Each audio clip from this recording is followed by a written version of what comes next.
terus nek badan ning omahe wong iki nek disuguhi dipangan raketang titik kuwi adabe wong silaturahmi.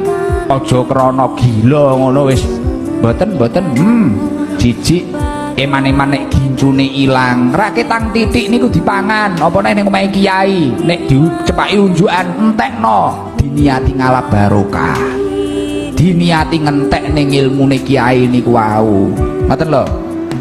Terus uang sing di omah ya aja wedi nek kentekan jajan kadung muang gak nenek uang jiko astor ono beh sing dijiko kaya astore ke lho rengginang ke lho.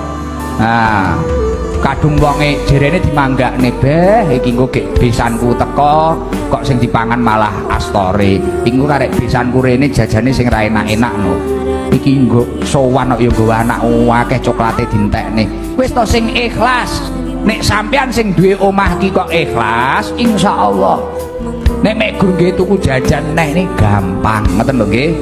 Dadi sing silaturahmi ya ngregani sing duwe omah disuguhi ya kersa dahar sing duwe omah iki ya sing ikhlas krana tamu kuwi nggawa malaikat rahmat.